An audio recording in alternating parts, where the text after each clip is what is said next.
War is coming. We barely survived the last. We must regain the offensive.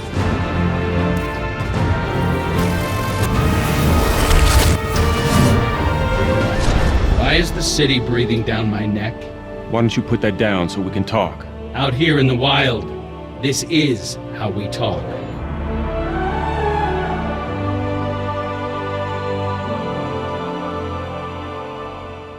You know what I'm saying. Please subscribe. I'm begging you. I beg, I plead, I beg, I plead, I beg, I... Howdy, gamers. So we have some news. So Uldren Sov is coming back. That's pretty sick. I didn't necessarily expect it, but at the same time I did. For once, we're actually getting a wrapped up storyline, so I'm pretty impressed with that. So last Thursday, Bungie posted their weekly twab as per usual, and this time we actually got a look at what the new Triumph's screen looks like, and we got a look at the planetary thing for the Triumph screen, and we also get to see the Exotic Catalyst tab, the lore tab. There's a bunch of other kind of reworked UI stuff, and it looks really good. Now, to the untrained eye, these symbols don't really seem all that significant in the grand scheme of things until you really look into them. But as someone who's been, you know, a fan since E3 2013, you may recognize the second to the left top symbol with the two triangles. Most people will not see this and think of anything, but anything like us, we're desperate for content, and this symbol is exactly the one that's on Uldren Sov's chestplate back in D1, and assumingly in D2. Now, this is a pretty major hint, and of the destination logos, quote-unquote, that are, like, on there, there are 3 that we don't know about. One has flowers on it. A lot of people are saying that's the EDZ. I feel like it is, but it could be wrong. It could be the Cosmodrome. Then there's the triangle one we just talked about. That could also be the Cosmodrome.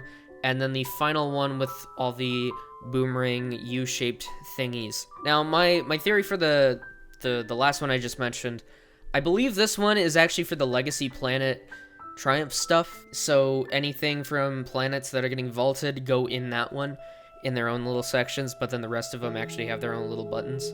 The flowers actually could be the EDZ, but we're not 100% sure. We still don't know for sure, but by process of elimination, it's pretty obvious what it could be. That seems like a pretty interesting coincidence to some people that aren't necessarily like crackpot, like theorists necessarily. If you're the type that, you know, you'll believe it when you see it, I think this next part may be a little bit more damning of evidence that Uldren will be part of the Cosmodrome. One of the narrative designers at Bungie, Robert Brooks, actually quote tweeted one of the tweets mentioning this coincidence and insight, and said, "Out here in the wild, this is how we tweet," which is in reference to that E3 2013 gameplay show-off clip thing from the intro that I just played. So, if one of the narrative designers is making that connection to Uldren and the EDZ with this coincidence, I can almost guarantee that Uldren will be a huge part of the Cosmodrome story. Now, this kind of actually goes into a theory I have for what's going to happen this November. Not September, because, you know, woohoo. Sorry, Avanar. But basically, my theory is based on also the pricing of not only the season, but Beyond Light itself. I believe the reason why Beyond Light is charging the extra $10 on top of the expansion instead of just buckling it in together like they have in prior years, I believe they're doing this on purpose because the season will be about Uldren, while Beyond Light will be focusing on the pyramids and all of that, because that storyline is going to culminate in this expansion, and Uldren will continue another storyline. At the same time, that will be our introduction into not only Uldren as a Guardian, which has no memories of what he did prior to becoming a Guardian. That's a whole lore thing. I couldn't really explain why or how. If you have any questions, Destiny lore subreddit's great for that. That's probably why the extra season is going to be that much more. I believe that the Cosmodrome is going to be pretty fleshed out at launch, and then the strikes and other content are going to come in the future seasons, like they mentioned. Uldren's initial story, I feel like, will be pretty major coming in November. So I'm pretty excited for that. I'm really excited for that, because Uldren is probably one of my favorite characters in that concept, especially in the supposed previous story of Destiny before everything got rewritten because the story was quote-unquote too linear and blah blah blah, yada yada.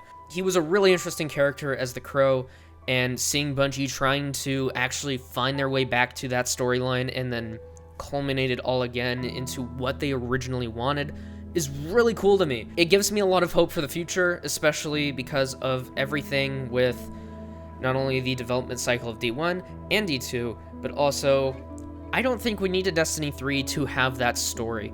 I feel like if we can fix a lot of the gameplay lulls, some misbalancing, I think we will actually be able to get to Bungie's ideal state of the game. Now, ever since D1, I always felt like there was a different story to be told, and now that it actually is being told, it's very apparent how cool this is going to be, and I'm really interested to see what Uldren does in the current landscape of the game, because, like, story-wise, without the Speaker being here, with the darkness interfering, with the Traveler being reawakened, I think the narrative will actually carry him in a lot more of an interesting way, because a lot more things are happening besides, is the Traveler evil? It's the Traveler is alive, so is the darkness is here, and all these other things are... Savathun is a thing, Aramis is a thing, Aramis?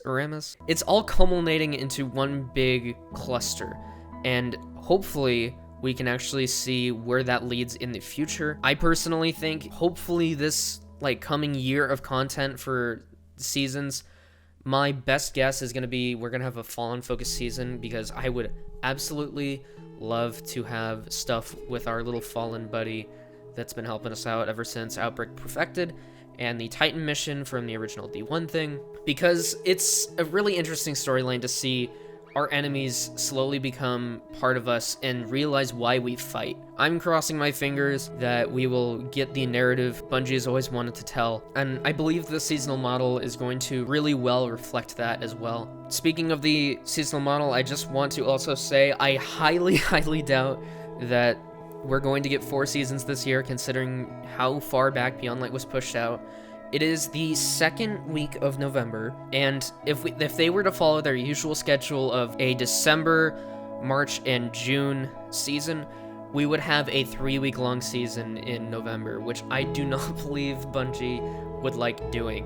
So unless they're crazy, or they have managed to restructure something, I believe that we will only be getting 3 seasons, probably 1 in February, 1 in May, and 1 in July, give or take a month. Now, we may just not get a December season, and we'll have a really long drought season after Beyond Light, which is fine, because if anything, I feel like that'll give them more time to work on the seasons and make them a little bit more fleshed out in each one. And as a matter of fact, that may be actually a better play for the seasons going forward. They may need to cook for longer, because we had issues with things like Season of the Worthy, where we just had droughts, and Gambit, where it only focused on one thing, and not everyone was really happy. If you didn't play Gambit, you didn't really play the season. So I feel like allowing for more time for things to bake will absolutely help the seasons going forward. So I'm looking forward to the 3-season year. I feel like despite there being longer droughts between content drops, I feel like the substance within that content will be at least of better quality and a lot more fun, because a lot more time will be spent on it. With all that ranting aside, I'm really excited to see Uldren. I'm really excited to see the future seasons. I'm staying hopeful, and hopefully this will make you hopeful too. Also, sorry I haven't uploaded in a month. I started concurrent classes and online high school and a job, and it's kind of all a mess. Also, my computer kicked the bucket over the weekend, so I frantically tried to get a new motherboard, and I'm not running on the most ideal board, but it works, and I'm not complaining, so sometimes that's just the best you get. Other than that, if you have any comments, questions, or thoughts, I'd love to read them in the comments. Really do love reading the comments, by the way. If you really did like this video or anything of that sort, ratings are always very much appreciated, as they do actually help the channel get a bit more exposure. So if you do enjoy the videos, please, thoughts, comments, subscribe if you really like it. It's always free. Anyway, thank you so much for watching, and I will see you next time. You might have Flap and the rich lady under your spell, but it's gonna take more than that to impress me.